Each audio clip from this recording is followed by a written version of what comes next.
오후 시간 함께 예배할 때 주 하나님께서 영광을 받으시고 신령한 복과 은혜를 우리에게 더해 주실 줄로 믿습니다. 예수님께서 변화산에 오르셨을 때에 양편에서 예수님과 말씀을 나누던 두 사람이 있었습니다. 하나는 지난 시간 소개했던 엘리야였고요, 또 한 사람은 모세입니다. 그 하나님께 직접 율법을 받은 사람으로 구약의 율법을 대표하는 사람이라고 그랬습니다. 그리고 이 모세라고 하는 이름은 히브리 동사 마샤, 건져내다라는 뜻입니다. 이 마샤란 단어에서 유래한 것으로 알려져 있거든요. 우리가 잘 알고 있는 것처럼 갈대 상자에 뉘어서 강에 흘려보냈는데 바로의 공주가 모세를 건져 올렸습니다. 그래서 건져내다라는 그런 뜻으로 이름을 지었다라고 알려지지요. 근데 또 한편으로는 이 바로의 공주 애굽 사람이지 않습니까? 근데 고대 애굽에서는 아이 혹은 태어나다라는 뜻의 단어가 메스라고 하는 단어랍니다. 그래서 고대 이집트 언어에서 이 단어에서 모세라는 이름이 나온 것 아닌가, 이렇게 생각하는 학자들도 있더라고요.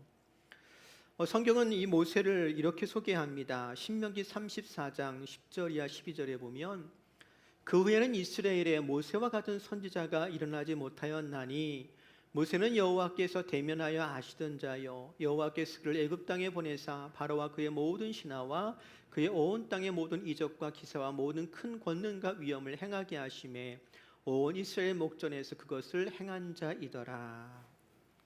다시 말하면 모세는 큰 능력을 행했던 사람이었습니다. 더 나아가 하나님과 친구가 되는 사람이었고요, 모세 같은 사람은 전에도 없었고 이제 후에도 없다라는 뜻으로 이렇게 칭찬하고 있는 걸 볼 수가 있습니다. 이만한 칭찬이 또 있을까 싶습니다. 그렇지만 이 모든 평가가 모세가 완벽한 사람이었다라는 뜻은 아닙니다. 엘리야가 우리와 성정이 같은 사람이었던 것처럼 모세 역시 우리와 같은 사람이었습니다. 그래서 일찍 죽음이라는 운명 앞에서 날강에 버려져야만 했고 자신의 정체성 때문에 고민하는 시간도 있었고 실패로 인해서 좌절하기도 했더랍니다. 그래서 광야에서 인생을 허비하듯 살았던 시간들도 있었습니다.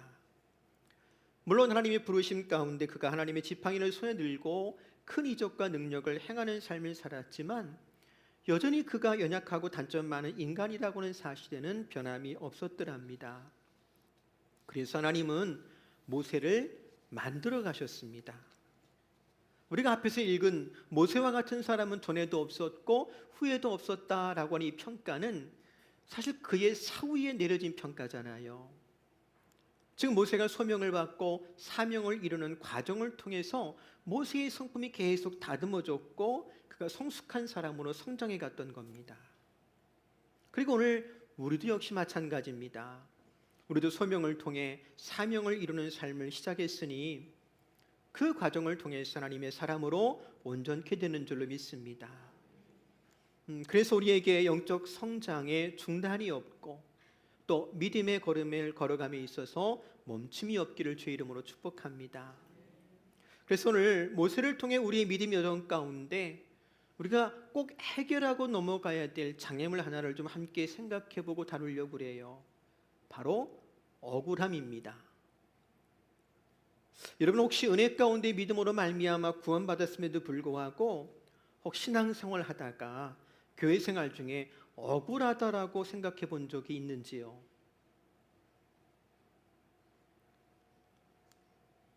별로 없는 것 같은데요. 네, 저는 있어요. 억울하다는 느낌, 억울하다는 생각 언제 들었습니까? 지금이요? 상담 심리학에서 일반적으로 사람이 억울하다라고 느끼는 이유를 크게 5가지로 정의하더라고요. 첫째는 세상은 공정하다라는 기본 신념이 붕괴되었을 때 사람이 억울함을 느낀대요.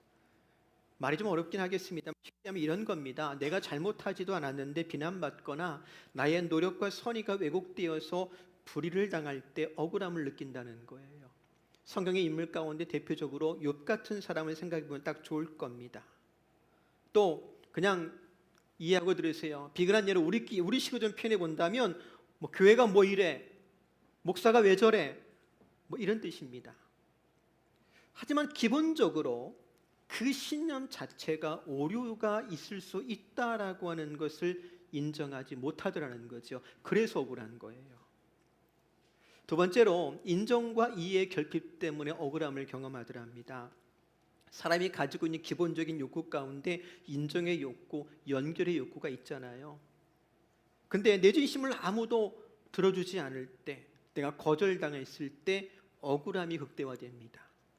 세 번째, 통제력의 상실과 무력감을 경험할 때 억울함을 느끼더라는 거지요. 내 힘으로 어떻게 할 수 없는 상황 속에서 내 자신을 변호할 기회조차 박탈당했다면 그 무력감과 분노가 결합하면서 억울함이라는 감정이 막 응축되기 시작합니다.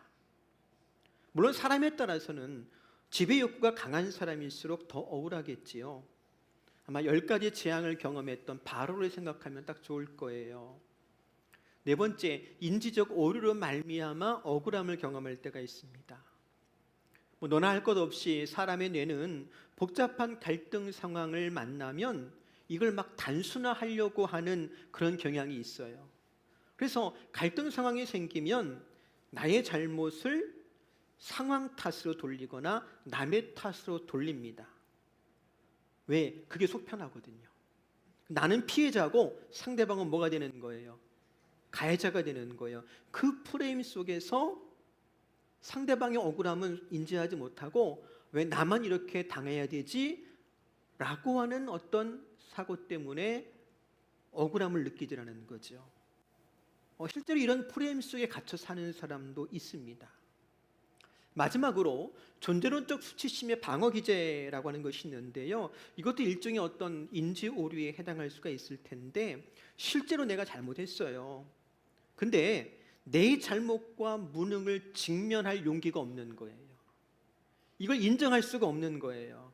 그래서 나를 보호하기 위해서 내가 잘못한 것이 아니라 저 사람이 나쁜 거야. 근데 그게 그냥 변명이 아니고요.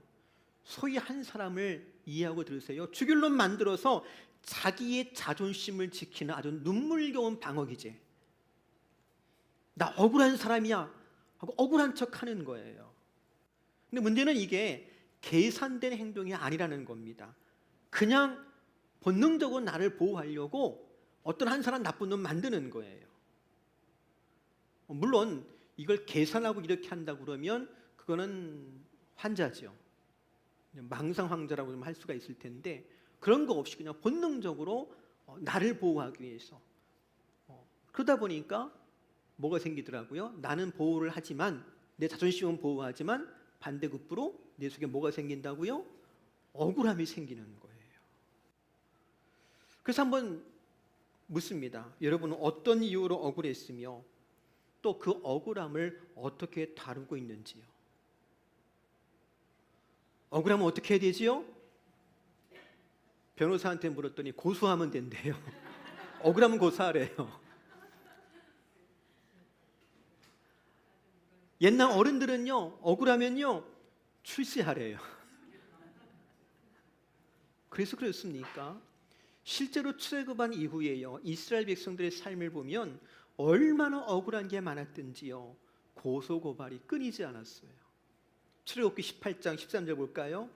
이튿날 모세가 백성을 재판하느라 앉아있고 백성은 아침부터 저녁까지 모세 곁에 서 있는지라.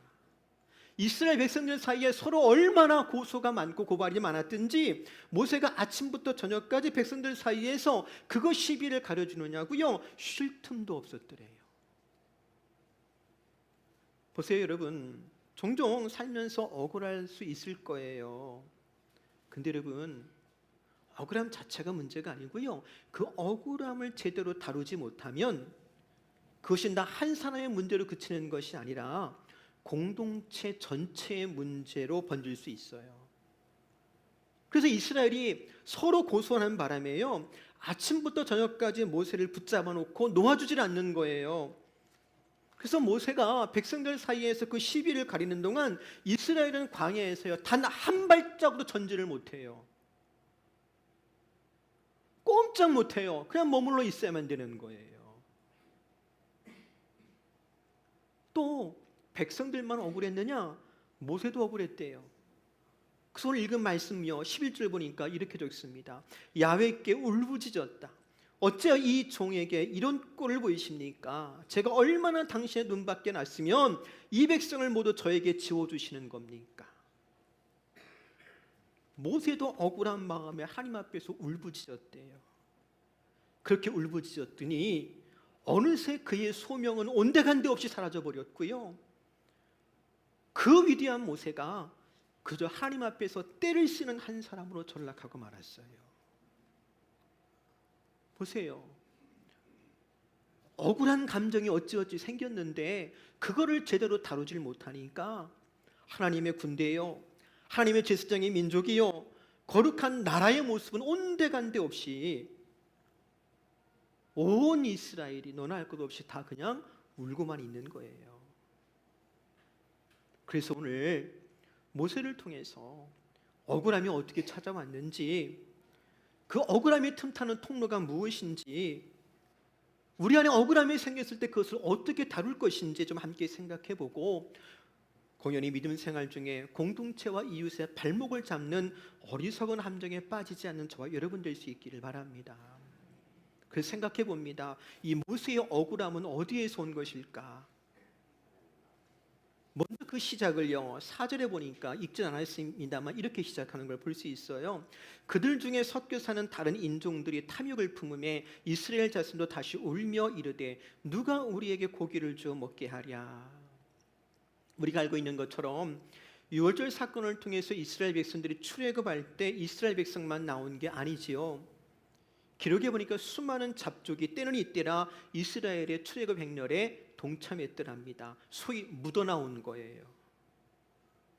그 묻어나온 사람들 영문도 모른 채 그렇게 홍해를 건넜고요, 광야 여정까지 함께 있더랍니다.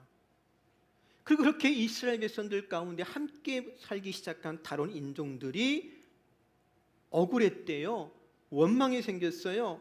근데 그들의 억울함과 원망이 금세 이스라엘 백성들에게 전이가 되는 거예요. 그래서 덩달아 이스라엘 백성들도 억울해서 울었답니다. 모세 역시도 마찬가지예요. 이 억울함이라고는 부정적인 감정이 그 묻어 사는 사람들에게서 이스라엘 백성들에게 전이가 되더니 이스라엘 백성들의 억울한 감정이 누구한테도 전이가 되더라고요.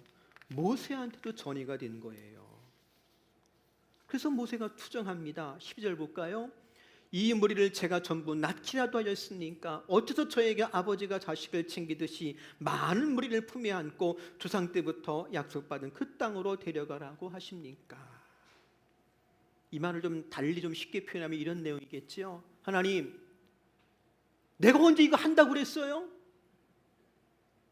내가 안 한다고 했잖아요. 내가 안 한다고 한 거 억지로 시켰잖아요. 이걸 보게 하려고 이걸 시킨 거예요? 내가 그냥 장인 집에서 양칠 때가 훨씬 낫어요. 좀 그렇게 말하고 있는 거예요. 여러분, 오늘 우리도 마찬가지입니다. 어느 조직이든 어떤 공동체든요 소위 묻어가는 사람들이 있더라고요. 그냥 섞여가는 사람들이 있어요. 근데 그들이 돌멩이를 던지는 것까지 막을 수는 없겠지만 그들이 던지는 그 돌멩이를 온몸으로 맞서지는 말기 마십시오. 맞서지는 말기 바랍니다. 종교개혁자 루터가 이런 말을 남겼더라고요. 새가 머리 위로 나는 것을 막을 수 없지만 머리에 둥지를 트는 것은 막을 수 있다. 믿습니다. 그러니 어떻게 소위 묻어가는 사람들, 생각 없이 섞여 사는 사람들의 불평과 원망과 그 억울함을 우리가 어떻게 극복할까? 그들의 입은 막을 수 없어요. 열린 입이니 그 묻어가는 사람들, 생각 없이 섞여 사는 사람들, 좀 더 좀 실제적으로 이야기해 볼까요? 믿음 없는 사람들이 입을 막을 수는 없겠죠. 근데 설령 그러한들 그들의 억울함이 나한테 전이되는 것을 어떻게 막을 수 있을까? 같이 합시다. 그래도 감사합시다. 어떻게 하자고요? 그것밖에 없어요. 우리가 잘 아는 말씀이 있죠. 데살로니가전서 5장 18절 말씀입니다. 같이 읽어볼까요? 범사에 감사하라. 아니에요. 범사에 감사하라. 이는 그리스도 예수 안에서 너희를 향하신 하나님의 뜻이니라는 말씀이에요. 그리고 이 말씀 이어서 지금 데살로니가전서 5장 21절 이렇게 이르세요. 범사에 헤아려 좋은 것을 취하고. 범사에 헤아려 좋은 것을 취하래요. 이게 여러분 믿음의 실력이에요. 남들이 막 돌멩이 던져요. 억울함의 돌멩이, 원망의 돌멩이, 불평의 돌멩이 막 던져요. 근데 그 던져준 돌멩이를 보석처럼 주워가지고 마음속에 담아두는 것, 실력 없는 사람의 일입니다. 아니, 보석하고 돌멩이를 구분을 못해요? 돌멩이하고 보석을 구분 못해요? 돌멩이를 막 던졌는데 그걸 막 보석인 양 주워가지고 담고 있어요. 실력 없는 사람이지요. 그래서 뭐라고 말씀하시느냐? 헤아려 좋은 것은 취하고 나쁜 것은 어떻게 하라고요? 버릴 줄 아는 게 실력이에요. 근데 그 실력이 어떻게 자라느냐? 범사에 감사할 때 믿음의 실력이 자라는 줄로 믿습니다. 사랑하는 성도 여러분, 범사에 감사함으로 믿음의 실력을 키울 수 있길 바랍니다. 두 번째로요, 억울함에 빠진 모세의 태도를 한번 주목해 보고 싶어요. 사실 이스라엘 백성도 그리고 모세도 은혜 입은 사람들이었습니다. 근데도 이스라엘 백성이 쉽게 억울함의 함정에 빠진 것은 소위 그들의 노예근성, 오랫동안 억울함에 길들여져 있었던 그들의 태도 때문일 거예요. 모세 역시도 마찬가지입니다. 사실 모세는 노예 생활을 해보지는 않았어요. 그렇죠?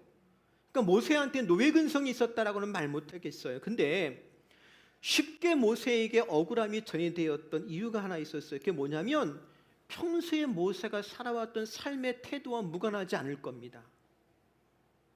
그럼 모세가 어떻게 살았느냐? 저와 여러분 잘 알고 있는 것처럼 모세의 인생은 40살까지는 어디에 살았더라고요? 바로의 궁궐에서 남부럽지 않게 살았을 거란 말이에요. 왕자의 한 사람으로. 그리고 80대까지는 어떻게 살았더라고요? 미디안 광야에서 양치기로 살았을 거예요. 그리고 80 이후에 소명을 줬 하나님의 지팡이를 들고 120살까지 하나님의 일을 감당했는데, 그가 하나님의 소명을 받고 하나님의 소명을 받기까지 그의 삶의 태도와 방식을 엿볼 수 있는 몇 가지 사건이 있어요. 먼저 출애굽기 2장에 보면 이런 사건이 있습니다. 모세가 장성한 이후에 하루는 자기 동족 이스라엘 백성들의 형편을 살펴나가 보니까 애굽 사람이 이스라엘 백성을 학대하더라는 거죠. 그것 보고 모세가 그 애굽 사람을 어떻게 했어요? 그리고 모래 속에 감췄어요. 근데 문제 이튿날입니다. 출애굽기 2장 13절 이하 볼게요. 다음 날 모세가 나가보니 히브리 사람 둘이 싸우고 있었습니다. 모세가 잘못한 사람에게 왜 동지끼리 치고받고 싸우는 것이냐라고 말했습니다. 그 잘못한 사람은 누가 너를 우리 통치자나 재판관으로 세웠느냐? 내가 이집트 사람을 죽이더니 이제 날 죽일 생각이냐라고 말했습니다. 그자 모세는 두려워하며 속으로 내가 한 짓이 탈로 났구나 하고 생각했습니다. 그리고 어떻게 했어요? 도망쳤어요. 근데 여기서 이상한 것 하나 있지 않습니까? 모세가 애굽 사람을 왜 쳐 죽였어요? 누구 도와주려고? 이스라엘 백성 도와주려고 한 거예요. 자기 좋자고 한 게 아니란 말이에요. 이스라엘 백성 도와주려고 한 거예요. 근데 이스라엘 백성을 도와주려고 그랬는데 왜 모세는 이스라엘 백성들에게 환영과 지지를 받지 못했을까요? 모세가 자기 영화를 위해서 한 게 아니잖아요. 이스라엘 백성 위해서 한 건데도 왜 이스라엘 백성들에게 동조를 받지 못하고 지지를 받지 못했죠? 왜 이스라엘 백성들은 모세를 인정하지도 지지하지도 않았을까요? 이유는 간단해요. 모세가 이스라엘 백성들의 지지를 요청한 적이 없었고요, 도움을 구한 적이 없기 때문에 그래요. 무슨 말이냐면 혼자 한 거예요. 혼자 해치워버렸어요.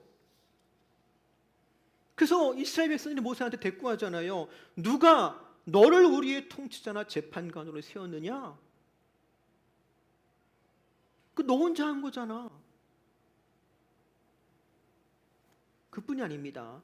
앞에 잠깐 소개했습니다만 출애굽 이후에 광야에서 머무는 동안 모세가 아침부터 저녁까지 이스라엘 백성들을 재판하느냐 쉴 틈이 없었더래요. 출애굽기 18장 13절 다시 한번 볼게요. 이튿날 모세가 백성을 재판하느라고 앉아있고 백성은 아침부터 저녁까지 모세 곁에 서 있는지라. 여전히 모세는 지금 어떻게 하고 있어요? 어떻게 하고 있더라고요? 혼자 하고 있는 거예요. 여러분, 모세가 유능한 사람이었다라고 하는 걸 부정하는 이야기가 아니에요. 그렇지만 과거에도 그렇고요, 지금도 그렇고요, 여전히 모세는 어떻게 일하더라고요? 혼자 일해요. 상담학에서 모세의 이런 태도를 가리켜서 뭐라고 표현하느냐? 구원자 컴플렉스라고 그래요. 혹은 전능황상이라고 그래요. 내가 모든 것을 통제하고 해결해야만 직성이 풀리는 거예요. 이것도 일종의 역기능적인 인지 왜곡입니다. 아까 사람이 억울함을 느낄 때 생기는 것 가운데 이유 가운데 하나가 인지 오류라고 그랬잖아요. 역기능적 인지 왜곡. 내가 다 알아야 되고 다 통제해야 되고 내가 다 해야 돼. 사실 처음 하나님께서 모세에게 가시떨기나무 물꽃 가운데서 사명을 맡기실 때 모세가 어떻게 대꾸했지요? 출애굽기 4장 10절에 보면 나는 입이 뻣뻣하고 혀가 둔한 자이니이다. 나 말고 다른 사람 보내세요. 하나님 저 못해요. 그리고 내빼려고 했지요. 근데 막상 자리가 주어지고 일이 맡겨지니까 모세는 어떻게 하느냐? 그 책임을 혼자 다 지려고 하는 거예요. 일종의 양가 감정이지요. 그래서 아말렉하고 이스라엘 백성들하고 전쟁할 때도요, 산으로 올라가 모세가 기도합니다. 근데 혼자 손들고 기도하려고 그랬어요. 근데 혼자 하다 보니까 어떻게 되더라고요? 지쳐요, 힘들어요, 팔이 자꾸 내려와요. 얼마 못 버티지요. 결국 어떻게 했더라고요? 아론과 훌이 모세를 바위에 앉히고 양손을 옆에서 거두려야만 했더랍니다.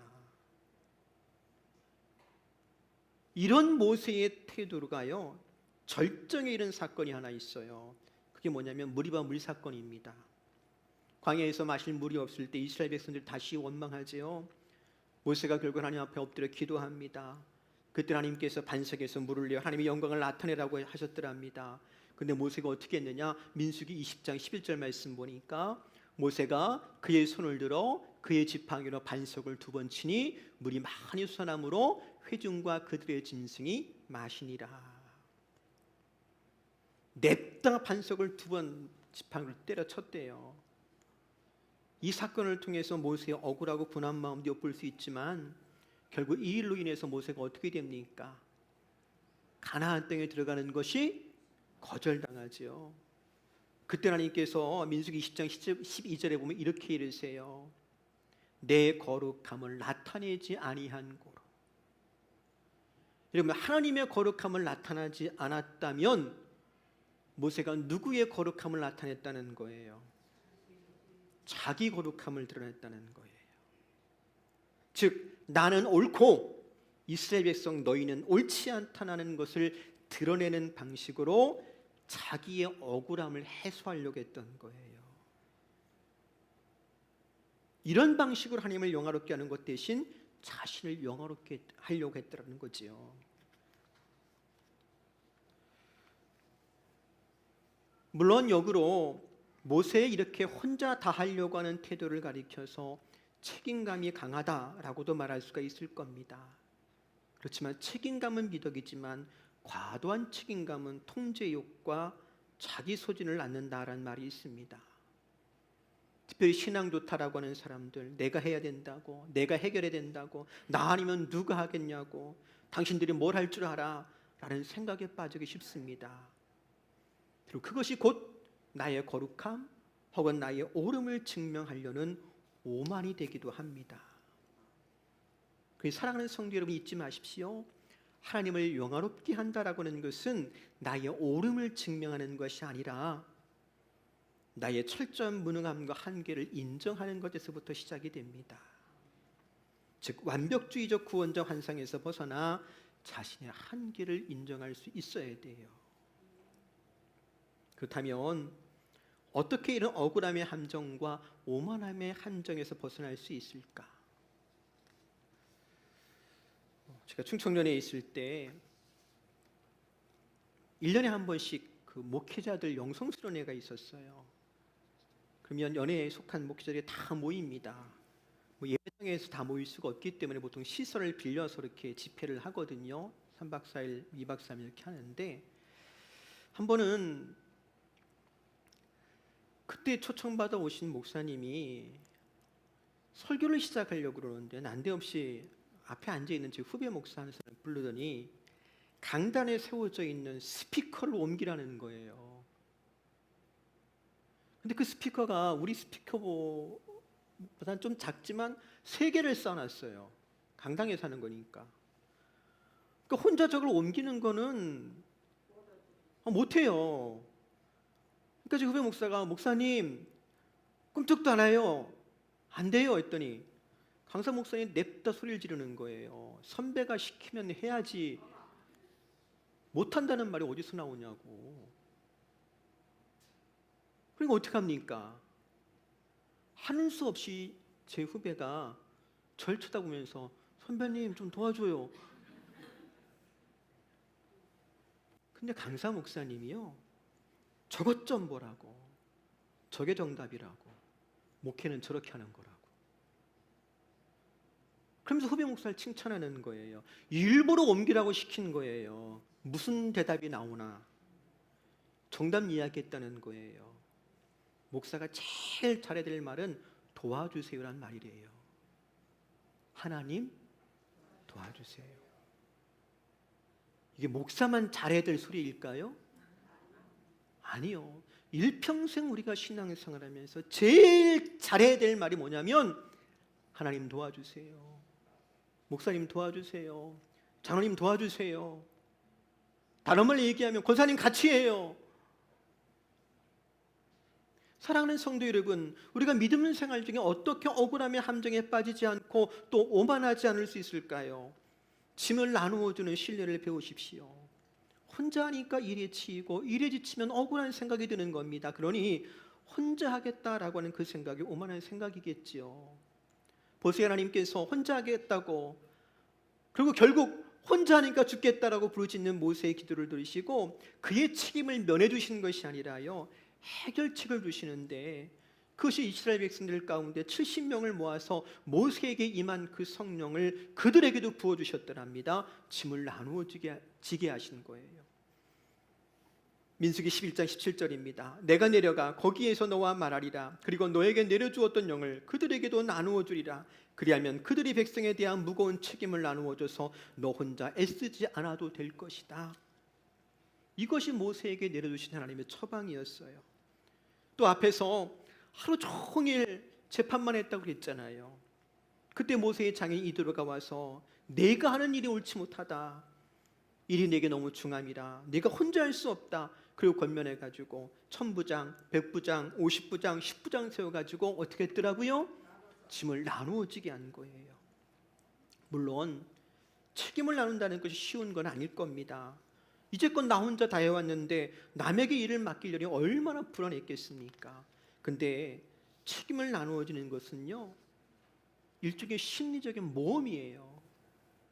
그렇지만 책임을 나누는 것은 타인을 향한 신뢰와 나의 겸손이 결합될 때 가능한 겁니다. 타인을 향한 신뢰와 나의 겸손이 결합된다라고 하는 것, 사실은 억울함과 오만의 반대지요. 신뢰와 겸손, 억울함과 오만함. 그래서 우리가 억울함과 오만의 함정에 빠지지 않으려면 이웃을 신뢰함으로 겸손히 도움의 손길을 내밀 수 있어야 돼요. 보세요, 혼자 다 하겠다고 하다가 억울함에 빠진 모세의 문제를 해결하기 위해서 하나님께서 초인적인 체력을 주신 것이 아니에요. 모세가 투정한다고 왜 이 백성 나한테 맡겼냐고 이렇게 투정했다고 백성들을 없애지도 않으셨어요. 그렇다고 때를 쓰는 모세를 강하게 만들지도 않으셨어요. 대신 짐을 나누어 줄 사람들을 붙여주셨더랍니다. 이것이 하나님의 방법이에요.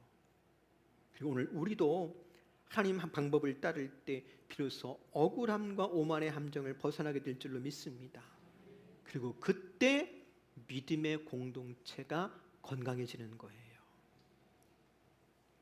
사랑하는 성도 여러분, 억울함이 단순히 나의 문제만 되는 것이 아니고요, 공동체를 위태롭게 할 만한 이슈가 됩니다.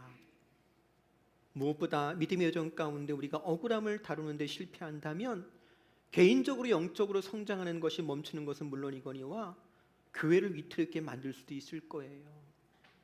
생각해 보세요. 맨날 제가 억울한 감정 속에 산다면 매일 여러분 들볶을 거래요. 제가 거꾸로도 마찬가지예요. 여러분들이 맨날 억울한 감정에 사로잡혀 산다면 매번 목사님 저를 들볶으려고 할 거요. 그러니 영적으로 미성숙한 사람의 억울한 감정이 나에게 전이되는 것을 허락하지 말기 바랍니다. 대신 어떻게 하라고요? 범사에 감사하십시다. 어떻게 범사에 감사할 수 있지? 시편 23편 1절을 기억해 보기 바랍니다. 같이 읽을까요? 네, 하나님이 내 목자라면서요, 하나님이 날 책임지신다면서요, 그걸 믿음으로 감사할 수 있기를 바랍니다. 또 갈라디아서 6장 2절에 보니까 이렇게 이르세요. 서로 남의 짐을 져주십시오. 그래서 그리스도의 법을 이루십시오. 내가 모든 것 해결하려고 하는 완벽주의 내려놓고 그건 책임감이 아니라 영적인 교만이고 오만일 수 있어요. 하나님 앞에 모세처럼 나 지쳤습니다, 혼자 못합니다 고백하시고 주님께서 붙여주신 배우자, 동료, 믿음의 지체들에게 나를 도와달라고 손을 내밀 수 있기를 바랍니다. 이런 말이 있어요. 스코틀랜드 격언이라고 그러는데요, 부러지는 것보다 구부러지는 것이 낫다. 책임 나누어질 때 우리는 부러지지 않고 구부러져서 하나님의 방패가 될 줄로 믿습니다. 서로 짐을 나누어짐으로 그리스도의 법을 온전히 성취하는 복된 성도요, 하나님 나라를 이루어가는 교회가 되기를 주의 이름으로 축복합니다.